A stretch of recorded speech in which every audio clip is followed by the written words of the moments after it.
Let's slow this down and walk through this carefully. There has been a new public comment from the president regarding the proposed $2,000 stimulus payment, sometimes referred to as a dividend payment.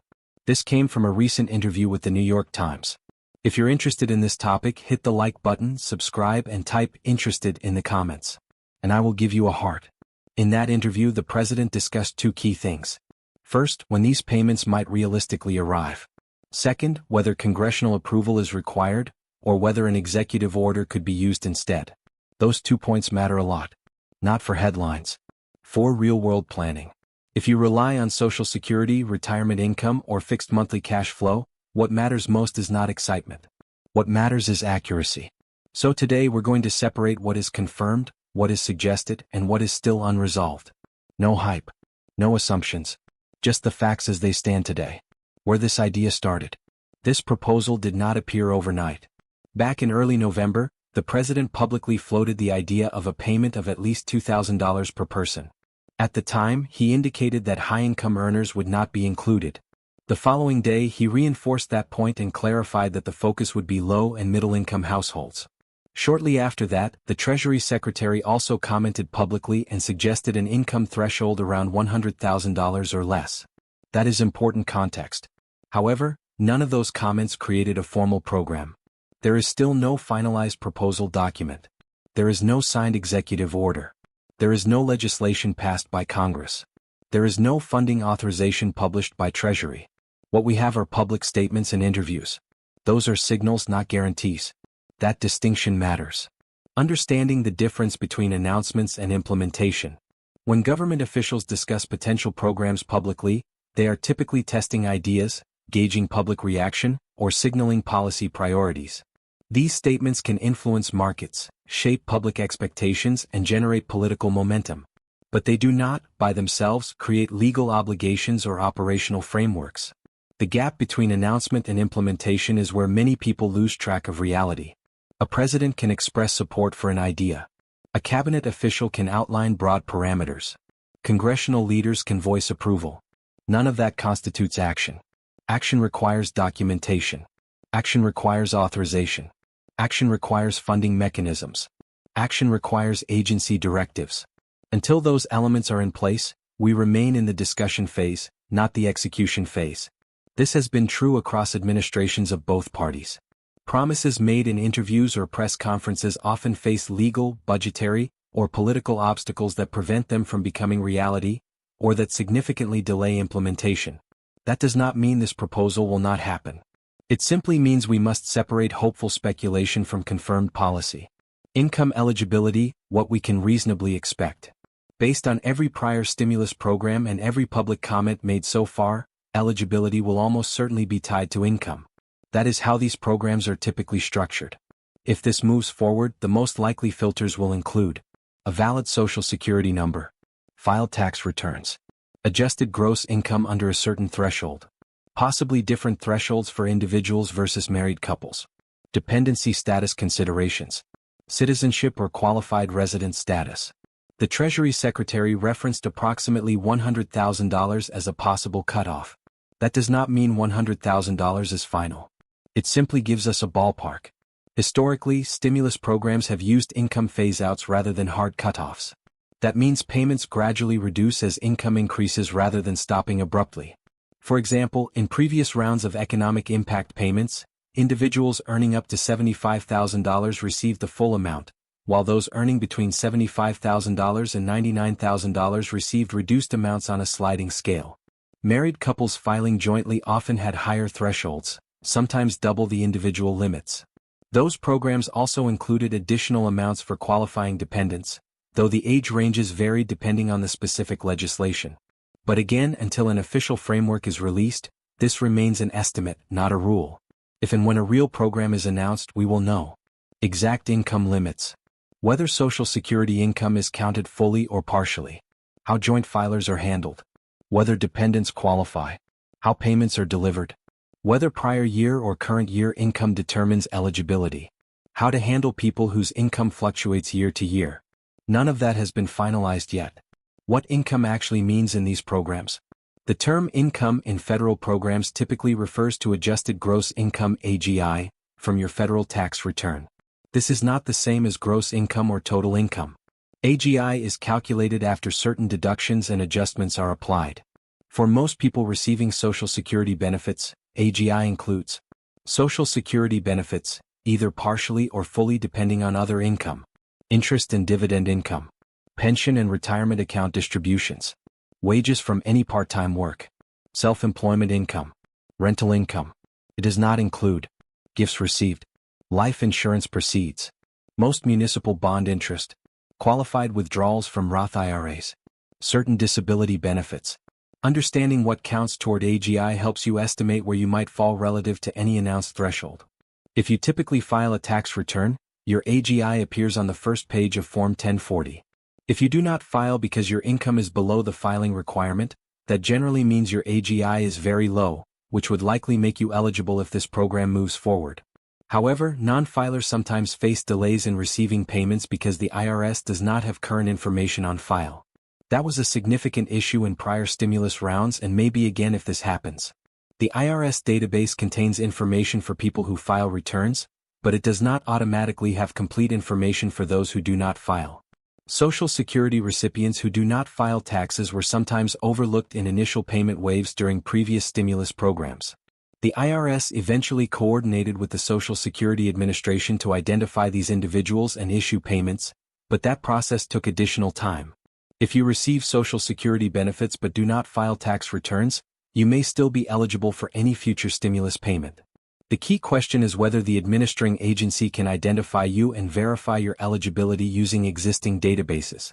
In prior programs, the IRS used Social Security Administration data to fill these gaps, but it required legislative direction to do so. If this program moves forward without legislation, the coordination process may work differently or may require you to take proactive steps to ensure you are included. Can this be done without Congress? This is the most debated part of the update. In the interview, the president stated that congressional approval may not be necessary. If that is true, the only mechanism available would be an executive order. Executive orders can direct federal agencies to take certain actions within existing legal authority. However, executive orders cannot create unlimited new spending without a funding source already authorized by law. This is where the legal debate comes in. Some analysts believe there may be existing statutory authority that could allow a limited payment program. Others argue that new appropriations would still require congressional action. Both sides have valid arguments. The Constitution grants Congress the power of the purse, meaning all federal spending must be authorized by law. However, Congress has previously enacted statutes that give the executive branch discretion to spend funds under certain conditions or for certain purposes without returning to Congress for each individual decision. If the administration believes it has such authority, it would likely point to existing emergency spending provisions, unspent funds from prior legislation, statutory language granting executive discretion within certain parameters. If challenged, courts would need to determine whether such authority actually exists and whether it extends to a program of this scale. At this moment, no executive order has been issued. No draft language has been published. No agencies have been instructed to prepare payment systems. No legal memoranda have been released justifying executive authority. So while the president believes it may be possible, nothing has actually moved operationally yet. That means this remains a possibility, not a certainty. Congressional dynamics also matter here. If the administration attempts to proceed without Congress and faces strong opposition from key lawmakers, that could trigger budget battles, appropriations restrictions, or even legal challenges. Alternatively, if there is bipartisan support or even quiet acceptance, the path forward becomes smoother. Right now, we do not have enough information to assess the political landscape accurately. Timing, what later in the year really means. The president indicated that payments, if they happen, would likely occur later in the year. That is a broad window. Later in the year could mean late summer, early fall, or closer to the end of the calendar year. There is no confirmed month, no timeline, and no rollout schedule. Historically, stimulus programs take several months from announcement to payment distribution once legal authority is established. Even in emergency situations, payment systems require eligibility verification, database coordination with IRS and Social Security, fraud controls, payment routing, system testing, call center staffing, public communication campaigns.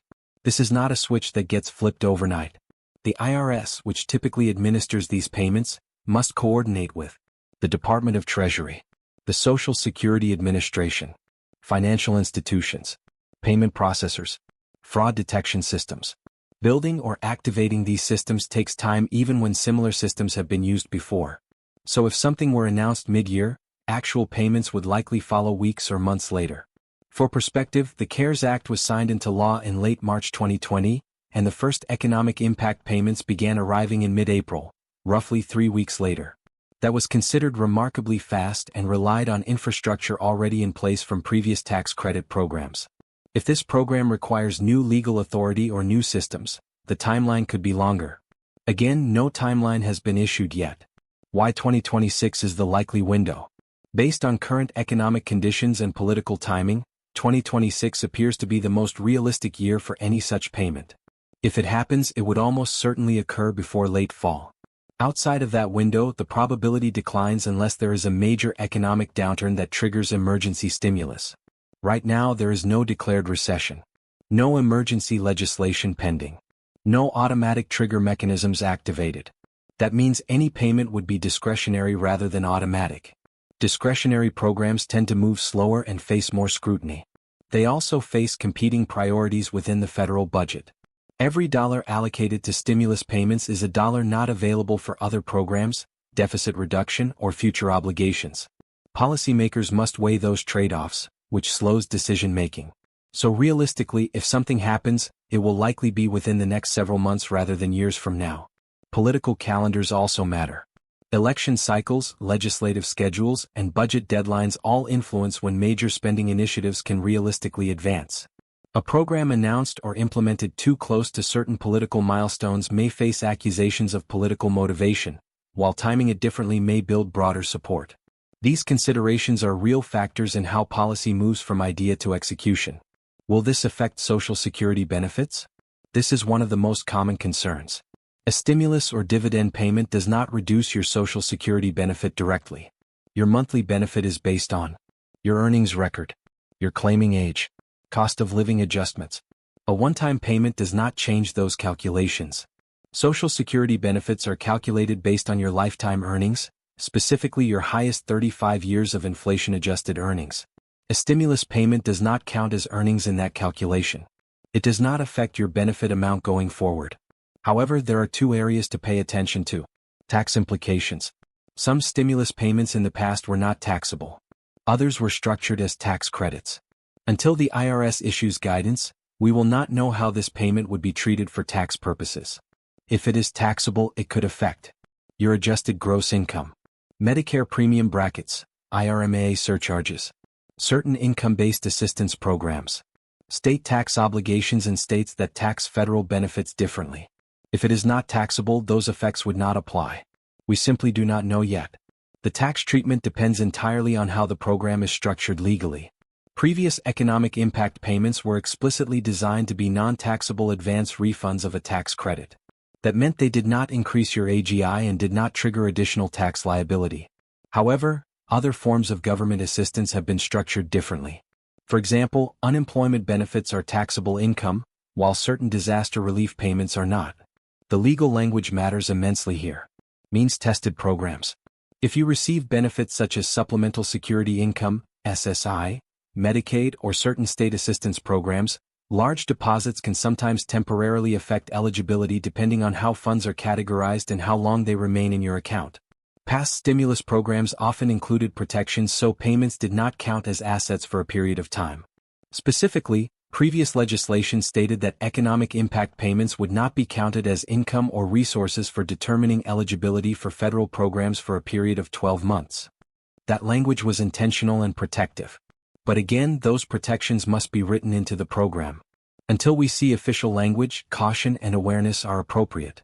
If you receive SSI or other means-tested benefits, you may want to consult with a benefits counselor or legal aid organization when more information becomes available.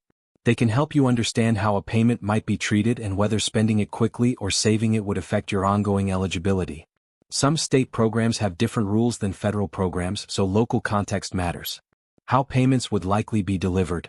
If a program is approved, payment delivery would likely follow the same channels used in prior stimulus rounds. Direct deposit to bank accounts on file with the IRS or Social Security. Paper checks for those without direct deposit. Possibly prepaid debit cards in limited cases. The fastest payments always go to individuals who have direct deposit information on file with the IRS. If you filed a tax return in recent years and received a refund via direct deposit, that information is likely already in the system. If you receive Social Security benefits via direct deposit, that information is also available to the IRS. If you have not filed taxes recently or changed bank accounts, that can slow delivery. Paper checks take longer to produce, mail, and process. They also carry higher risk of loss, theft, or delivery errors. Prepaid debit cards were used in some prior rounds for individuals who did not have bank account information on file and whose checks were undeliverable. These cards can be useful but sometimes involve fees if not used carefully. This is not something to rush, but it is something to be aware of. If a program is announced, you will have time to verify or update your direct deposit information if needed. The IRS typically provides tools for this purpose when stimulus payments are issued. Fraud and scam awareness. Whenever stimulus discussions appear in the news, scams increase. You should never pay a fee to apply for a stimulus. Share your Social Security number with unsolicited callers. Click unknown links claiming to speed up payments. Respond to emails promising guaranteed deposits. Provide bank account information to anyone claiming to represent the government via phone or email. Government agencies do not charge application fees for stimulus payments. They do not ask for gift cards. They do not call demanding personal information. They do not send unsolicited emails asking you to verify account details. Scammers exploit public confusion and urgency around these programs. They may pose as IRS agents, Treasury officials, or Social Security representatives. They may create fake websites that look legitimate. They may send text messages or emails with official-looking logos. All of these tactics are designed to steal your personal information, your money, or both. Common scam tactics to watch for include phone calls claiming you must verify information immediately to receive your payment. Emails with links to websites asking you to enter Social Security numbers or bank details. Text messages stating your payment is pending but requires verification. Social media posts claiming to offer early access to payments for a fee. Mailings that look official but request personal information or payment. Offers to help you qualify for payments in exchange for upfront fees. Scammers are sophisticated. They may use caller ID spoofing to make it appear calls are coming from government agencies. They may reference real government programs or officials to sound credible. They may create urgency by claiming you will lose your payment if you do not act immediately. Do not fall for these tactics. Real government programs do not operate this way. If someone contacts you unexpectedly about a stimulus payment, it is almost certainly a scam, especially if they ask for money or sensitive information. If and when a legitimate program exists, information will be published on official government websites such as irs.gov, ssa.gov, and treasury.gov, and through reputable news outlets. You will never need to pay anyone to receive a government stimulus payment. You will never need to provide information to unsolicited contacts. If you are unsure whether a communication is legitimate, do not respond. Instead, contact the agency directly using phone numbers or website addresses you find independently, not those provided in the suspicious message.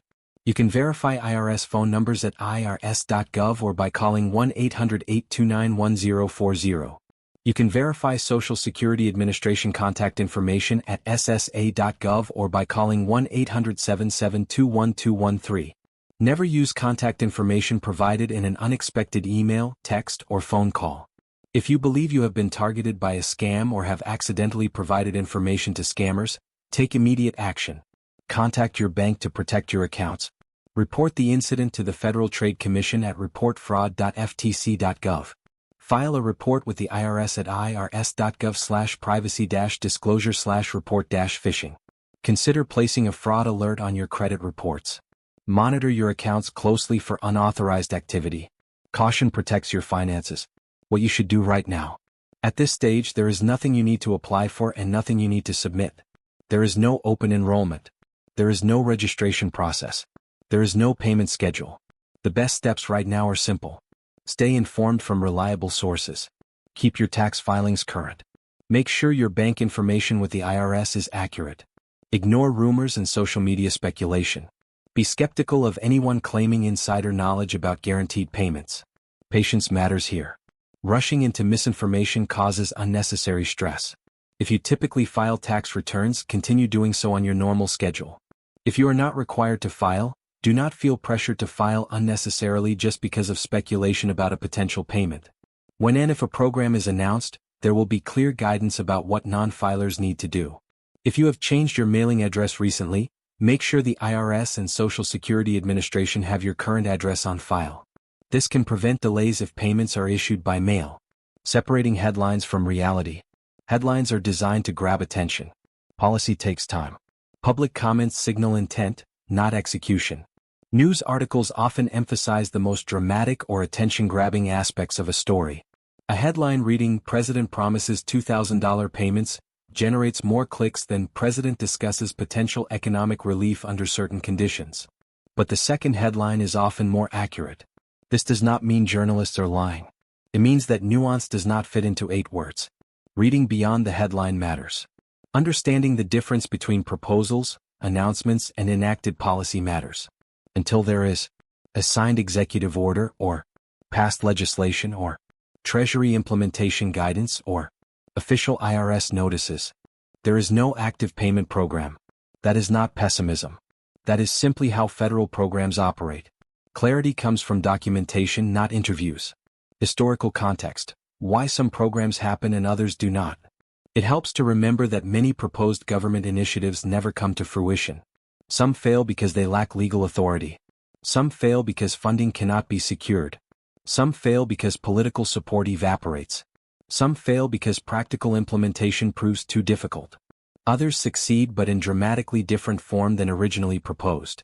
For example, there have been numerous discussions over the years about universal basic income pilots, expanded child tax credits, additional unemployment reforms, healthcare payment adjustments. Some of these became reality in limited or modified form. Others remain proposals. The distance between idea and implementation is real and significant. That does not mean people should ignore these discussions. It means they should follow them with appropriate skepticism and patience. Final perspective. It is reasonable to monitor this situation. It is not reasonable to plan your monthly budget around money that has not been authorized. If a $2,000 payment becomes real, it will be helpful for many households. But it should be treated as a potential bonus, not guaranteed income.